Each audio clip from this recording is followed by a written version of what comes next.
배기관을 또 내놓으라 그러니까 화가 나가지고 그러면은 그 사장님 좀 데려오라. 그러니까 또 이 조폭이 하는 소리가 우리 사장님 만나려고 그러면 500위안을 내라. 몇 위안? 500위안을 내라. 그래. 그러니까 이 저 운전수가 자기도 살인관이 막 성질이 급한 줄 알고 막 빨리 어떻게 무마해가지고 가려고 500위안을 주고 가려고 그러는데 또 이 조폭이 떠오르는 거예요. 그거 가지고 안 되지. 1000위안 내라 이런 거. 그러니까 이 장군이 막 빡쳐가지고요. 1000위안을 딱 주고 그리고 부대로 돌아갔습니다. 돌아가가지고는 그 특전사령부에다가 명령을 내렸어요. 특전사령부 완전 군장을 100명을 완전 군장을 시켰습니다. 그리고 200명에게는 꽃갱이하고 삽을 들라고 했어요. 이 꽃갱이하고 삽을 200명에 들리고 그리고 나머지 100명은 그 경호원들 이래가지고 400명을 데리고 어디로 갔어요? 그 호텔로 갔어요. 그 호텔로 가가지고 지금부터 호텔에 들어가가지고 절대로 총을 쏘지 말고 꽃갱이하고 이 삽을 가지고서 호텔에 있는 물건을 전부 다 때리고 와버려요. 하나도 남김없이 싹 다 그냥 꽈버려요. 그래가지고 이 사람들이 저 군인들이 말이에요. 꽃갱이와 삽을 가지고 들어가가지고서 완전 호텔을 막 박살을 내버렸어요. 그러니까 이 호텔에 또 그 사장이 누구냐면 조폭 중에서도 중국에서 이름 있는 조폭 두목이었습니다. 그래가지고 이 사람이요 누구를 보냈냐면 그 지역에 있는 공안을 보냈어요. 공안이 우리나라 뭐예요? 경찰이죠. 경찰이 이 호텔 그 조폭이니까 경찰을 등에 업고 있거든요. 공안이 와가지고 세상에 보니까 누가 와 있어요? 막 군사령관이 와 있고 막 있거든요. 공안이 보고 막 나물나를 그러고 막 도망쳐 버렸어요.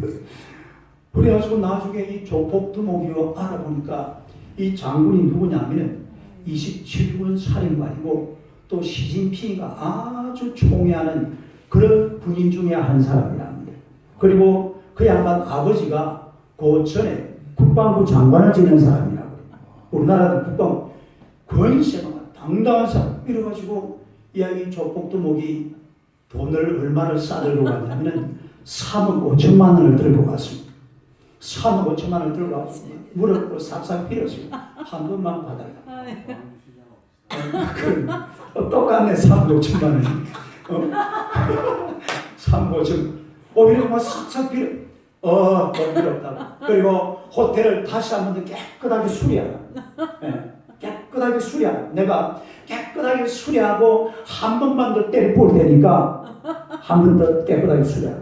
그래가지고 이 조폭동이 막 요런 소리가 나도록 도망쳐 버렸답니다. 그리고 이게 무슨 그 조직이 있던데 조직이 완전히 와해가 되어버렸어요.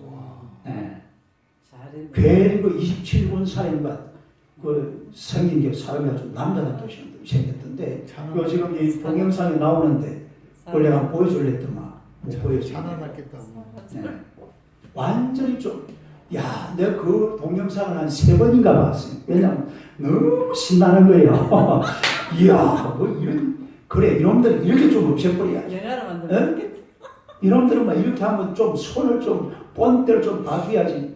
그 말이야, 알량한 좀 싸움 좀 한다고 이 힘 가지고서 그 약한 사람들 덩쳐먹고, 이런 나쁜 짓을 그렇게 하고 이렇게 있으면 되겠어요? 여러분, 악이라는 것은 우리 주변에서 빨리 사라져버려야 돼요. 악은 빨리 사라져야 됩니다. 빨리 사라져야 된다. 의로운 것이 남아있어야지. 의로운 사람이 내 곁에 있고 의로운 환경이 내 곁에 조성이 되어 있어야지. 악한 것들이 내 곁에 남아있으면 안 돼요. 악한 것들은 그냥 빨리 사라져버리는 게 좋아요. 빨리 없어. 눈앞에. 이걸 옆에 두고 살아갈 이유도 없고 살아갈 필요가 없습니다. 그래서 악인들이 이렇게 패망을 하게 되면 사람들이 기뻐하는 겁니다. 그러니까 악인으로 살면 안 되죠.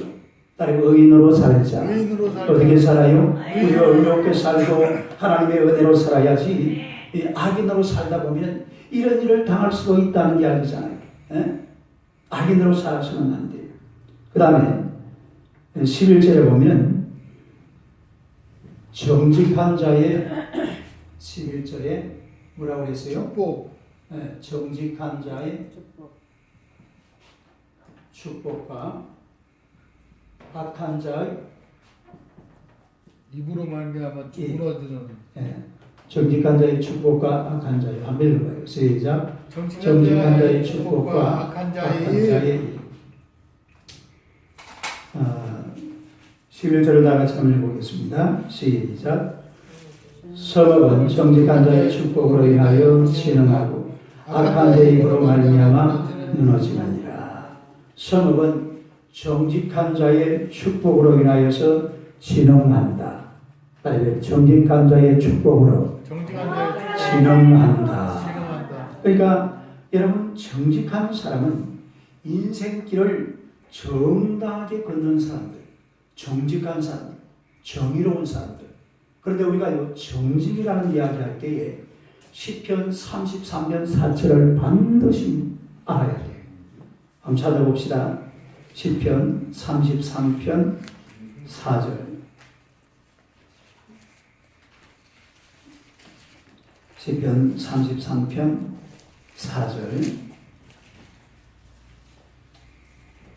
4절과 다 같이 읽겠습니다. 시작. 여호와의 말씀은 정직하며 그가 행하신 일은 다 진실하시도다. 여기 보니까 여호와의 말씀은 정직하다.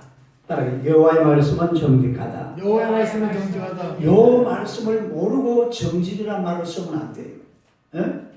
정직이라는 단어는 반드시 시편 33편 4절 말씀을 먼저 읽고 나서 또 이 말씀을 먼저 인정하고 나서 그리고 정직의 말을 써야 됩니다. 왜 그러냐면 이 정직이라는 말은 여호와의 말씀이 정직하다 이 말입니다. 여호와의 말씀이 정직하다. 여호와의 말씀이 뭐가 정직해요? 여호와의 말씀. 여러분, 세상에 정직한 것은 하나님의 말씀이에요. 하나님의 말씀이 없으면 사람이 어디에서 시작을 하느냐면 거짓부터 시작합니다. 거짓. 따라해. 거짓. 그러니까 여호와의 말씀이 없이 인생을 살아가면 그 기초가 거짓으로 꾸며져 있어요. 기초가 뭐라고요? 거짓. 기초가 거짓이라 말이에요. 그게 무슨 얘기냐면 하나님이 번연히 살아계시는데 하나님의 말씀을 모르는 사람들은 하나님을 살아계신다고 그래요? 안 살아계신다고 그래요? 안 살아계신다고 그러죠. 그러면 그게 뭐가 되는 거예요? 그런 거짓이 되는 거예요.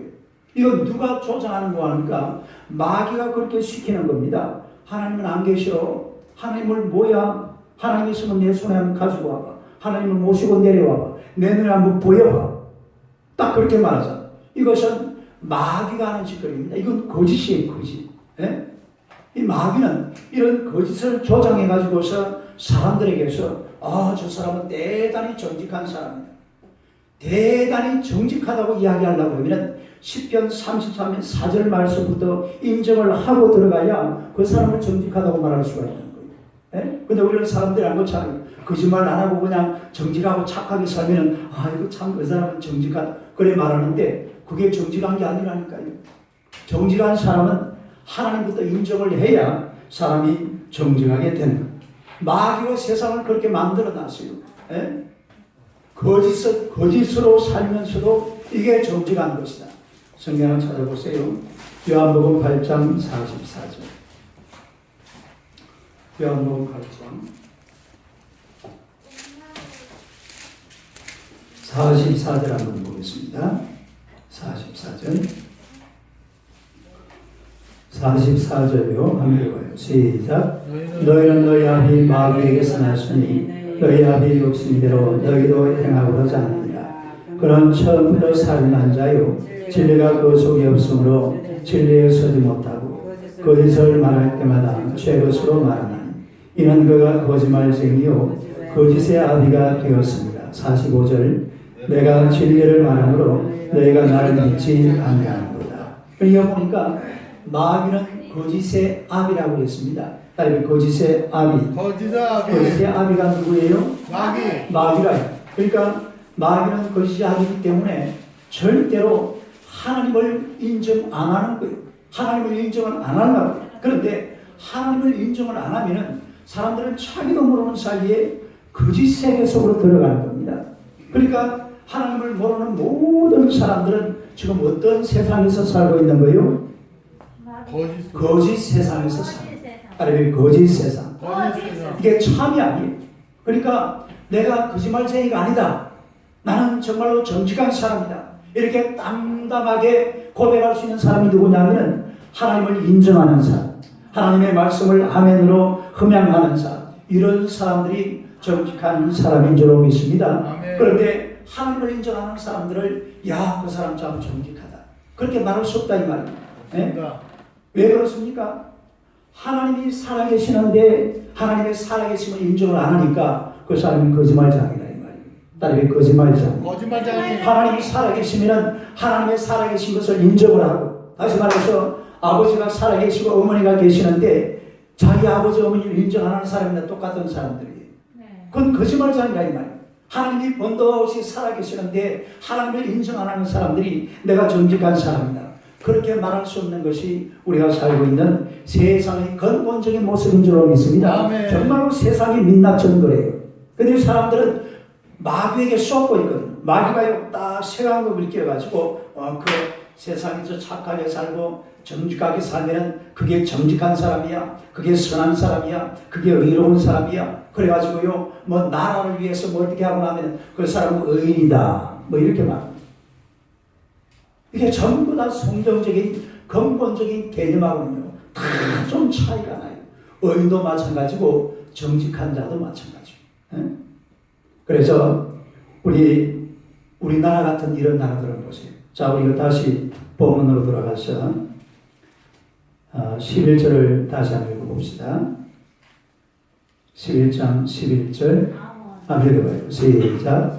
성읍은 정직한 자의 축복을 위하여 진흥하고 악한 자의 입으로 말미암아 무너지느니라. 여러분, 성읍은 정직한 자의 축복으로 인하여 진흥하게 되는 줄로 믿습니다. 지금 이게요, 우리 서울을 딱 보면 그대로 드러나는 거예요. 한때 우리나라 서울에는 새벽마다, 서울뿐만 아니고 대한민국에 새벽 기도하는 사람이 총 몇 명이냐면 120만 명이라고. 120만 명. 그러니까 새벽마다 새벽에 나와가지고 기도하는 사람이 몇 명이요? 120만 명. 옛날에 우리가 그런 말 들었잖아요. 대한민국 기독교 인구가 몇 명이라고 들었어요? 1200만 명이라고 그랬죠. 그래서 일반적으로 한 교회에, 우리 교회는 빼고 새벽 기도 인원이 몇 프로 정도 돼요? 10% 정도. 우리 교회는 몇 프로? 100%. 100%까지는 안 되고 90%.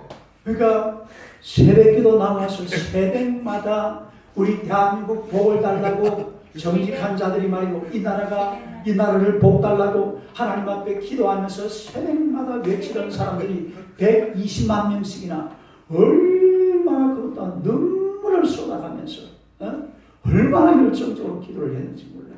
이런 열정적으로 기도를 하니까 하나님께서 이 땅에 한 가지 기적을 보여주신 줄로 믿습니다. 그래서 의로운 사람들이 복을 빌면 그 성읍에 바로 진흥한다 이 말이에요. 따라서 의로운 사람들이, 정직한 사람들이 복을 빌면 성읍이 진흥할 수밖에 없어요.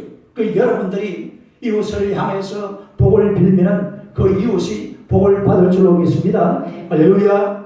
왜냐하면 우리가 정직한 자들이기 때문에. 아니 뭐 여러분이 뭐 짜다란 거짓말하고 살아요? 여보 오늘 뭐 거짓말한 거 있어?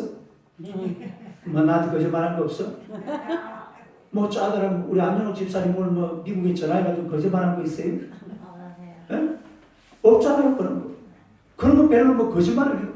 원래 거짓말을 누가 하냐면 예수 안 믿는 사람들이 거짓말쟁이입니다. 누가 거짓말쟁이라고? 예수 안 믿는 사람들이 거짓말쟁이다. 예수 믿는 사람들은 일단은 정직한 자라는 이런 타이틀을 가지고 있어요. 정직한 자, 따르게 정직한 자. 옆 사람은 쳐다보세요. 당신은 정직한 분입니다. 인사. 정직하십니다. 우리는 다 정직한 사람. 예수 믿는 사람들은 정직하게 살아요. 이 정직이라는 것이 그냥 단순하게 세상적으로 내 거짓말 안 했다, 이런 정직이 아니라 하나님을 인정하는 이 자체부터가 정직의 출발이라는 거예요. 그러니까 정직이라는 단어를 쓸 때는 시편 34편 4절 말씀을 반드시 알고 그 말을 써야 돼요. 그런 걸 모르고 그냥 마귀가 씌워주는 이런 색안경을 끼고서 난 정직한 사람이야. 난 의로운 사람이야. 그건 자기가 하는 소리. 마귀가 하는 소리. 이 정직한 사람이라는 것은 그야말로 하나님께서 인정하는 그런 사람들이 돼야 된다는 것입니다. 우리 성도들은 사람들을 만날 때마다 축복을 해야 될 줄로 믿습니다. 잘 되기를 빌어야 돼요. 잘 되시기 바랍니다. 아멘. 인사해요. 잘 되시기 바랍니다. 인사. 잘 되도록 자꾸 밀어줘야 돼요. 여러분의 가정이 잘 되고 우리 도윤이가 잘 돼야 될 줄로 믿습니다. 도윤아 안녕. 잘 돼야 돼. 그러니까 자꾸 만나는 사람마다 막 속으로도 복을 빌고 입술로도 복을 빌고 막 잘 되게 해달라고 막 그냥 이야기를 하는 거예요. 왜 말을 하는데 그 안 좋은 말 뭐 하려고 해요. 자꾸 잘 되도록 앞으로 여러분들이 정직한 여러분들이 의로운 여러분들이 잘 되도록 복을 빌면 복을 받을 줄로 믿습니다. 진흥할 줄로 믿습니다. 진흥하게 되고 복을 받는다 이 말입니다. 그런데 악한 자들의 입으로 성읍은 무너집니다. 악한 자들의 입, 악한 자들의 입을 열면 성읍이 무너진다 이 말이에요. 그 대표적인 게 어디서 보이냐면 에덴 동산에 가면은 우리가 볼 수가 있는데 이 악한 자들은요 이 공동체를 갖다가 파괴를 시켜요. 악한 자들이 한번 입을 열면은 공동체가 어떻게 된다고요? 파괴가 됩니다. 무너져요. 예? 우리가 창세기 3장을 보겠습니다. 창세기 3장. 창세기 3장에 보면은 이 에덴 동산이요 관계가 점점 깨져가는 이런 장면을 볼 수가 있는데 3장 8절 봅시다. 8절이 아니고 8절 한번 해봐요. 시작. 그들이 그날 바람이 불 때 동산에 거니시는 여호와 하나님의 소리를 듣고 아담과 그의 아내가 여호와 하나님의 낯을 피하여 동산나무 사이에 숨었다. 지금 하나님과 아담과 사이가 어떻게 되어버렸습니까? 숨고 찾는 사이. 네? 숨고 찾는 사이가 되어버렸죠. 상당히 멀어져 버렸습니다. 그러니까 또 하나님이 물어봤죠. 내가 어디 있느냐? 왜 먹었느냐? 그러니까 12절 봅시다. 하나님과 지금 아담과 사이가 벌어졌어요. 그 다음에 12절 시작. 아담이 이르되 하나님이 주셔서 나와 함께 있게 하신 여자 그가 그 나무 열매를 내게 주므로 내가 먹었나이다. 지금 누구한테 책임을 돌리고 있어요? 하와 또 한 분은 하나님이 주셔서 나와 함께 있게 하신 여자 누가 주셔서? 그러니까 책임도 누구한테 돌아갑니까? 하나님도 책임을 져야 돼요. 그 다음에 또 여자가 등장하죠. 그러니까 지금 하나님과 사이가 갈라지고 그 다음에 아내와도 사이가 갈라집니다. 그 다음에 또 보세요. 13절을 봅시다. 13절 하면 시작. 여호와는 여자에게 이르시되 내가 어찌하여 이렇게 하였느냐? 여자가 이르되 뱀이 나를 깨므로 내가 뭐가 나를 깨므로? 뱀과 또 관계가 깨져버렸습니다. 뱀과 또 저 뒤에 보세요. 18절하고 18절 시작. 땅이 내게 가시덤불과 은거기를 낼 것이다. 내가 먹을 것은 밭의 채소라. 그 여기 보니까 땅 자연이죠. 자연. 아니면 자연, 짐승, 아내, 남편 그리고 하나님 관계가 전부 깨져요. 예? 지금 이 에덴 동산에 뭐가 들어왔냐면 죄가 들어온 순간입니다. 뭐가 들어왔어요? 죄가 딱 들어오니까 전부 다 깨지는 거예요. 하나님과 관계가 깨져버리고 남편과 아내가 깨져버리고 짐승과 사람이 깨져버리고 자연과 사람이 깨져버리고 여러분 악인들이 입을 열면은요 어느 단체든지 가보면은 뭐가 막 분위기가 깨져버려요. 지금 여러분 북한에 가면은 아오지 담광에 20만 명 정치범이 수용되어 있습니다. 예? 그 완전히 저주받은 땅이잖아요. 예? 관계가 완전히 깨져버린 거예요. 그 뭐 왕이라는 사람하고 국민들 사이에 전혀 소통이 안 되는 거예요. 예? 왕이 위에서 김정은이 가요 한마디 하면 막 산천초문이 벌벌 떠는 이런 이상한 나라가 되어버린 것이 이게 바로 악인들이 세워가는 나라는 거예요. 그래서 악인들이 입을 열면 공동체가 깨지는 그런 것을 우리가 볼 수가 있는 것입니다. 그래서 악은 깨뜨리는 역할을 해요. 악은 무슨 역할을 한다고? 깨뜨리는 역할. 깨뜨리고 관계를 자꾸 멀어지게 만들고 관계를 깨뜨리고 가능하면 막 박살을 해가지고서 세상을 막 지저분하게 만들려고 하는 것이 바로 악의 속성인 것입니다. 그렇기 때문에 우리가 하나님 앞에서 의로운 사람, 정직한 사람으로 살아야 될 줄로 믿습니다. 할렐루야. 하나님의 백성들은 그냥 가만히 있어도 의로운 사람들이 또 그냥 가만히 있어도 정직한 사람들입니다. 그러나 세상 사람들은 아무리 정직하다고 외쳐도 그 사람들은 거짓 쌓여 있는 사람들이고 아무리 의로운 사람이라고 이야기를 해도 그 사람이 의로운 사람이 아니에요. 예. 거기서 누가 빠졌느냐 하면 하나님이 빠졌다 이 말이에요. 뭐가 빠졌어요? 하나님이 빠지고 말씀이 빠졌어요. 그래서 우리가 이 하나님 앞에서 말씀을 떠나면 모든 것이 다 사라져버립니다. 관계도 깨져버리고 다 깨지는 것이기 때문에 믿음으로 세상을 복되게 하는 하나님의 백성이 되시기를 주님의 이름으로 축원합니다. 할렐루야. 자, 우리 오늘 정월선 권사님 감사한금 드렸습니다. 우리 장에 한번 통성으로 한번 기도합시다. 오늘 말씀을 한번 기억하면서 우리가 이 세상을 축복해서 세상의 복을 받고 또 여러분 주변에 있는 사람들이 정말로 복을 받아서 하나님의 은혜 가운데 잘 되도록 기도를 해야 될 줄로 믿습니다.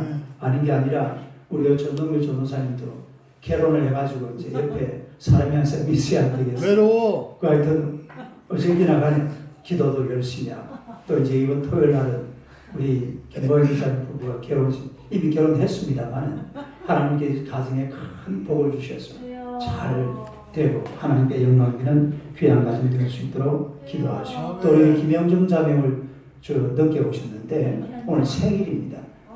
하나님의 가운데서 사모님이 저 생일 파티한다고 지금 밑에 케이크까지 사놨어요. 네. 하나님의 가운데서 하나님 잘 섬기는 그런 자매가 될 수 있도록 우리 같이 한번 기도하겠습니다. 꺼져버렸네. 우리 주여 세 번 부르고 기도합시다. 주여, 주여, 주여.